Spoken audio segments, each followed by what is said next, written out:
Hello friends, welcome to NS classes. My name is Neetu और आप सबको पता है कि हम एस्टेट एग्जाम की प्रिपरेशन कर रहे हैं और हमारा जो टारगेट है वो 100 प्लस का है। ठीक है, तो उसी के बेस पे जो है हम स्पेशल जो हमारा कोक यानी कि जो 60 मार्क्स का पेपर होता है उसी के लिए हमने जो है 40 डेज क्रैश कोर्स स्टार्ट किया हुआ है और उसके अंदर आज हम डिस्कस करेंगे डे 22 और पार्ट 1 जो है हम उसका डिस्कस करेंगे आज। तो इसके अंदर जो है हम प्रीवियस ईयर क्वेश्चन डिस्कस करने वाले हैं, जो भी आपके फिर 14, 15, 16, 17, 18, 19 जो भी जहां पर भी क्वेश्चन आए थे वो सारे जो है हम डिस्कस करेंगे ताकि आपको आइडिया हो सके किस तरीके के क्वेश्चन आते हैं और जो मैंने करवाया है वहां से जो है किस तरीके से क्वेश्चन आ रहे हैं। ठीक है, तो सबसे पहला क्वेश्चन देखो भाई। सबसे अगर अभी तक आपने टेलीग्राम ग्रुप को ज्वाइन नहीं किया है, जिसकी ये पहली क्लास है, तो मैं आपको बता दूं कि भाई टेलीग्राम ग्रुप को ज्वाइन कर लो ताकि जो है आपको वहां पर टाइम टू टाइम अपडेट मिलती रहे। हाँ जी, फर्स्ट क्वेश्चन देखो भाई। बोल रहा है a dash is a pool of values from which the actual value appearing in a given column are drawn। ठीक है, ध्यान से समझना। मैंने आपको एक चीज बताई थी, रो क्या होती है, एक रिलेशन होता है ना आपका जो है डीबीएमएस में क्या होता है, रिलेशन होता है। ठीक है, और रिलेशन को क्या हम क्या कहेंगे, टेबल। ठीक है, टेबल में आपकी क्या होती है, रो। ठीक है, और रो और क्या होते हैं, कॉलम। ठीक है, क्लियर है। फिर उसके बाद हमने देखा था डिग्री क्या होती है, कार्डिनलिटी क्या होती है, टप्पल क्या होती है। ठीक है, टप्पल को आप क्या कहते हो, रो कहते हो। हाँ जी, अब यहाँ पर क्या बोल रहा है वो देखो।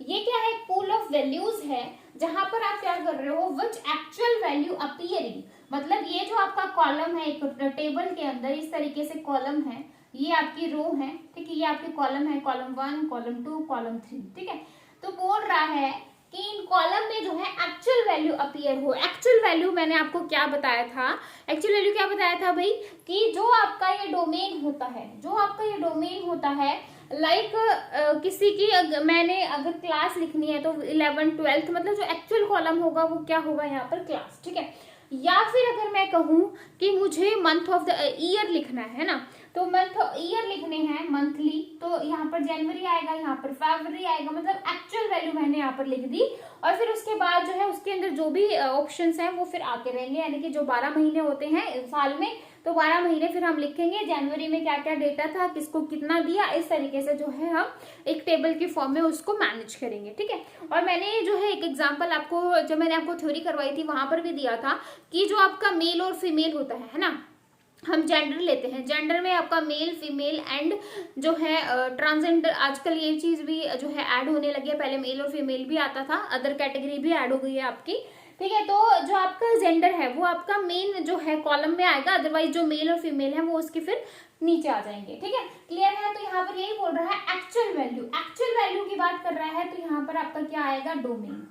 क्लियर है भाई, आपको सारी चीजें क्लियर होनी चाहिए, आपको रो क्लियर होना चाहिए, आपको टप्पल क्लियर होनी चाहिए, आपको कार्डिनलिटी क्लियर होनी चाहिए, आपको डोमेन क्लियर होना चाहिए और आपको जो है एट्रीब्यूट क्लियर होने चाहिए एंड देन जो है आपको डिग्री क्लियर होनी चाहिए।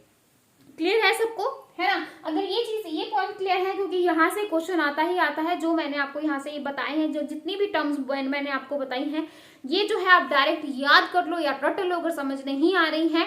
ठीक है, समझ नहीं आ रही है तो भैया पूछ सकते हो, अगर फिर भी नहीं हो रहा है तो भैया रट लो, क्योंकि अभी ये है क्या, 1 महीना है और आपको जो है एग्जाम को क्रैक करना है। ठीक है, क्योंकि मैं तो कई बार बता ही चुकी हूँ और आप बार बार पूछोगे, क्योंकि कोई बच्चा डाउट नहीं पूछता, ऐसा तो है नहीं कि डाउट आते नहीं है, लेकिन कोई नहीं पूछता। ठीक है, अब आ जाओ भैया सेकंड क्वेश्चन पर। ठीक है, सेकंड क्वेश्चन क्या बोल रहा है, ध्यान से समझना, ध्यान से पढ़ना क्वेश्चन, क्योंकि सबसे पहला हमारा काम यही होता है, अगर क्वेश्चन ना भी आए, अगर क्वेश्चन को ध्यान से पढ़ जाए, क्या पता आंसर सही कर दें। ठीक है, तो क्वेश्चन में बोल रहा है कि the number of attribute in a relation, attribute की बात कर रही है, तो एट्रीब्यूट के बीच में रिलेशन, यानी कि कॉलम जो होते हैं हमारे, कॉलम के बीच में जो रिलेशन होता है उसको आप क्या कहते हो, डिग्री। मैंने आपको एक चीज बताई थी, कॉलम हमारा बड़ा है तो उसके साथ छोटा आएगा, यानी कि कॉलम के साथ डिग्री आएगा। रो हमारा छोटा है तो रो के साथ आपका क्या आएगा, कार्डिनलिटी। रो छोटा है तो उसके साथ बड़ा आएगा, यानी कार्डिनलिटी आएगी।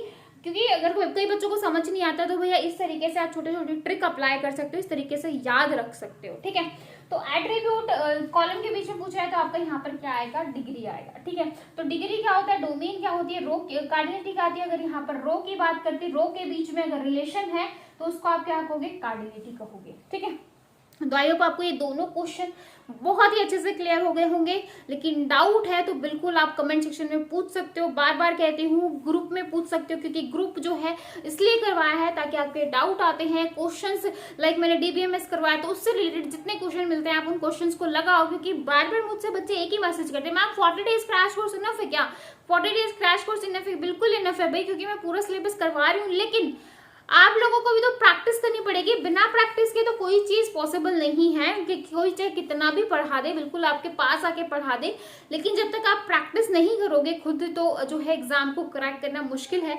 तो इनके बेस पे आपको जितने क्वेश्चन मिलते हैं यहाँ से वहां से गूगल से आपके बुक में है तो भैया क्वेश्चन को लगाओ, क्योंकि क्वेश्चन लगाओगे तभी जो है आपको प्रॉब्लम आएगी तभी जो है आपको चीजें क्लियर आउट होंगी। ठीक है, तो अब जो है नेक्स्ट क्वेश्चन देखते हैं भाई।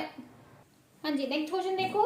थर्ड क्वेश्चन में बोल रहा है इफ एवरी नोन की एट्रीब्यूट इज फंक्शनली डिपेंडेंट, ध्यान से देखना, functionally dependent is a primary की, उस रिलेशन को आप क्या कहोगे? जब नोन की एट्रीब्यूट जो है फंक्शनली डिपेंडेंट हो प्राइमरी की पर, तो आप उसको क्या कहोगे? BCNF कहोगे। ठीक है, तो यहाँ थर्ड नॉर्मल फॉर्म में मैंने क्या कहा था कि नोट यहाँ पर कोई ट्रांजिटिविटी नहीं होनी चाहिए। सेकेंड में मैंने क्या कहा था? पार्शियल डिपेंडेंसी नहीं होनी चाहिए। ठीक है, उसके बाद BCNF में मैंने क्या बोला था? मल्टी वैल्यूड, और फिफ्थ NF में क्या था? Joint dependency. तो ये डिपेंडेंसी नहीं होनी चाहिए। ठीक है, तो कई बार जो है मैचअप दे देता है और पूछ लेता है थर्ड में, फोर्थ में, और जो है BCNF में या फिफ्थ NF में, इस तरीके से जो है आप किसको जो है मैचअप करोगे? ट्रांजिटिविटी थर्ड में, पार्शियल डिपेंडेंसी सेकंड में, ज्वाइंट डिपेंडेंसी जो है आपकी फिफ्थ में, और जो है मल्टी वैल्यूड जो है आपकी BCNF में आ जाएगी। क्लियर है? हाँ जी, क्वेश्चन क्लियर है। नेक्स्ट क्वेश्चन देखो भाई, फोर्थ क्वेश्चन में क्या बोल रहा है कि the ability to modify the data structure, मतलब आप क्या कर रहे हो, आपके अंदर इतनी एबिलिटी है कि आप डेटा स्ट्रक्चर को मॉडिफाई कर सको and not have to change the program, आप प्रोग्राम में चेंज नहीं कर रहे हो, तो उसको आप क्या कहोगे? डेटा इंडिपेंडेंस कहोगे। अगर आपने लेवल देखे हो, जो आपका लॉजिकल लेवल होता है, फिजिकल होता है, जो है यूजर जो यानी कि व्यू लेवल होता है ना, हम क्या करते हैं कि अगर मुझे व्यू में कुछ चेंज करना है तो उसका जो इफेक्ट है वो लॉजिकल पे नहीं पड़ेगा। डेटा इंडिपेंडेंस पढ़ा है ना, जिसमें 3 लेवल होते हैं। ठीक है, वो मैंने आपको नहीं करवाया अभी जो डेटाबेस मैंने करवाया है उसके अंदर मैंने आपको डेटा इंडिपेंडेंस नहीं करवाया, मैं आपको बता दूं। तो डेटा इंडिपेंडेंस में आपके 3 लेवल होते हैं, अगर हम किसी भी एक लेवल में चेंज करें तो उसका जो इफेक्ट है वो दूसरे लेवल पे नहीं पड़ता। ठीक है, तो आपको ये चीज पता होनी चाहिए। तो यहाँ पर ये जो डेफिनेशन बोल रहा है सीधी सीधी, इसका जो आंसर होगा वो क्या होगा? डेटा इंडिपेंडेंस होगा। ठीक है, ये चीजें क्लियर है भाई? डाउट है तो बिल्कुल आप बार बार पूछ सकते हो, बार बार कहती भी हूँ कि बार बार पूछ लो, ताकि जो है आपको एग्जाम में दिक्कत नहीं आनी चाहिए, क्योंकि मेन हमारा यही है कि हमें एग्जाम को क्रैक करना है 100+ मार्क्स के साथ। ठीक है, नेक्स्ट क्वेश्चन देख लेते हैं। हाँ जी, फिफ्थ क्वेश्चन देखो भाई। फिफ्थ क्वेश्चन में बोल रहा है कि dash is a file that contain data about data. Data about data हमारा क्या होता है? Meta data. अगर इसकी डायरेक्ट डेफिनेशन आ जाए और एग्जाम में पूछ ले data about data that is called Meta data. ठीक है, लेकिन अब इन 4 ऑप्शन में मेटा डेटा तो गिवन है नहीं, तो आप जो है यहाँ पर क्या रिप्लाई करोगे? ठीक है, तो यहाँ पर देखो ऑब्जेक्ट का तो अलग ही वो फंडा है। यहाँ पर कोई ऑब्जेक्ट जो होता है वो डेटा अबाउट डेटा की कोई इन्फॉर्मेशन नहीं देता, या आपने कोई डेटा गिवन है उसी के बारे में कुछ इन्फॉर्मेशन दे। ठीक है, ऐसा तो नहीं है। डेटाबेस तो अलग ही है ना, जिसमें हम एक क्या करते हैं, सीक्वेंस में ऑर्गेनाइज्ड वे में डेटा को जो हम स्टोर करवाते हैं। डेटाबेस मैंने आपको बताया था। ठीक है, उसके बाद देखो डेटा डिक्शनरी। डेटा डिक्शनरी क्या होती है? डेटा जब हम डिक्शनरी उठाते हैं, अगर हमें कोई मीनिंग समझ नहीं आता तो उसी मीनिंग का हम दूसरा मीनिंग देखते हैं, है ना, देखते हैं ना, इस तरीके की चीजें देखते हैं। तो वो क्या कर रही है? एक ही डेटा के बारे में, डेटा अबाउट डेटा, डेटा के बारे में कुछ डेटा बता रही है ना, तो वो आपका क्या हो गया? Data dictionary. तो इस तरीके से अगर आपको नहीं भी पता तो आप जो है ऑप्शंस को रिमूव करवा के, क्योंकि एक जो तरीका होता है एलिमिनेशन का मेथड, है ना, तो एलिमिनेशन का मेथड यही होता है कि 4 ऑप्शन में से आपको जो है एलिमिनेट करते हुए जाना है और सही ऑप्शन पे टिक करना है। तो ऑब्जेक्ट नहीं होगा, डेटा अबाउट डेटा की कोई भी ऑब्जेक्ट इन्फॉर्मेशन नहीं देता। डेटाबेस भी जो है आपका डेटा अबाउट डेटा नहीं बताता, और मेटा डेटा बताता है, लेकिन जो है यहाँ पर मेटा डेटा मेंशन नहीं है। तो डेटा डिक्शनरी भी आपका वही काम करती है। लाइक ए से जितने भी वर्ड हैं, लाइक हम डिक्शनरी में ढूंढते हैं, तो ए से जो है आपको 5, 6 या 10 वर्ड भी मिल जाते हैं, लेकिन डेटा के बारे में ही डेटा इन्फॉर्मेशन दे रहा है। तो क्लियर है यहाँ से? तो इसका जो आंसर है वो क्या आ जाएगा? सी आ जाएगा। ठीक है, नेक्स्ट क्वेश्चन देखो। When 2 entries about the same data, मतलब जब आप 2 एंट्री करवा रहे हो सेम डेटा के ऊपर, मतलब मैंने जो है एक ही उस पे 2 एंट्री करवाई लेकिन डेटा जो है मैं सेम ही दे रही हूँ, लेकिन आपस में जो डेटा है वो मैच नहीं कर रहा, वो एग्री नहीं कर रहा, तो वो जो डेटाबेस है वो आपका क्या कहलाएगा। तो मतलब अगर मैंने एक काम किया और दूसरे ने भी वही किया, लाइक मैं अगर यहाँ पे रियल लाइफ का एग्जांपल लेते हैं, ठीक है, एक क्लास में 20 बच्चे हैं, ठीक है, और मैंने सबको जो है एक क्वेश्चन दिया, मतलब सेम डेटा प्रोवाइड किया, सबको दिया ना सेम डेटा, एक क्वेश्चन दिया, सबके लिए सेम था, ठीक है, लेकिन जरूरी तो नहीं है कि 20 के 20 बच्चों का आंसर जो है वो बिल्कुल सही हो, करेक्ट हो, कुछ हर एक बच्चे का, जो हर एक तो नहीं कह सकते, लेकिन मोस्टली जो बच्चे हैं किसी का आंसर कुछ होगा, किसी का आंसर कुछ होगा, मतलब मिसमैच तो होगा ही होगा कि नहीं होगा, ठीक है। तो उस केस में जो डेटा है वो आपका इनकंसिस्टेंट हो जाता है। क्यों? क्योंकि सभी का आंसर मैच नहीं करता है, और जो डेटा है आंसर कुछ होगा लेकिन किसी का कुछ आएगा, किसी का कुछ आएगा, ठीक है। तो इनकंसिस्टेंट का मतलब ये होता है कि जो एक्चुअल डेटा है उसके साथ मैच नहीं करना, कुछ ना कुछ डेटा का लॉस हो जाना, तो इसको हम क्या करते हैं, इनकंसिस्टेंसी कहते हैं। डेटा इनकंसिस्टेंसी पढ़ा है ना, डेटा इनकंसिस्टेंसी क्या कहती है कि कुछ ना कुछ डेटा में जो है फॉल्ट आ जाना, ठीक है। अब देखो अनसिक्योर की तो बात ही नहीं हो रही, मैं यहाँ पर ये जो है आपका जो डेफिनेशन है उसमें ऐसे कोई स्टोलन की बात नहीं हो रही है कि जो डेटा है आपका चुराया जा रहा है या कुछ हो रहा है, हैक हो रहा है, ठीक है, तो अनसिक्योर तो आप बोल नहीं सकते हो। इंटेंडेड जो है अलग फॉर्म होती है, इंटीग्रेटेड का मतलब होता है जो डेटा को कंबाइन कर देना, इंटीग्रेट कर देना, तो एज सच भी जो है जो डेफिनेशन है उसमें एज सच कुछ नहीं बोला जा रहा है, ठीक है। तो यहाँ पर जो है आपकी क्या होगी, डेटा इनकंसिस्टेंसी होगी, तो इसका आंसर भी आपका यहाँ पर ए होगा, ठीक है। तो ये थे आपके 6 क्वेश्चन जो कि 2014 में आए थे डीबीएमएस के ऊपर। एसक्यूएल के क्वेश्चन मैंने अभी नहीं करवाए क्योंकि एसक्यूएल मैंने नहीं करवाया है।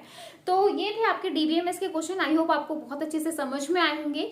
डाउट है इन क्वेश्चन में तो बिल्कुल पूछेगा, क्योंकि इंपॉर्टेंट क्वेश्चन है, सारे ही टर्म्स इंपॉर्टेंट है, इसलिए मैंने एक एक जो है एक्सप्लेन किया है, ताकि जो है एग्जाम में अगर अदर क्वेश्चन भी आए इसी से रिलेटेड घुमा के तो आप उसको कर सको, ठीक है। तो अगर आपको वीडियो अच्छी लगती है तो जल्दी से जल्दी जो है वीडियो को शेयर कीजिएगा, क्योंकि जितनी ज्यादा बच्चों के साथ शेयर करोगे उनका भी जो है बेनिफिट होगा, क्योंकि एस्टेट एग्जाम का जो है क्रैक करना बहुत सारे बच्चों की जो है एम भी है, या कई बच्चों जो 3-4 बार दे चुके हैं उन लोगों के लिए कि अब की बार तो हो ही जाए, ठीक है।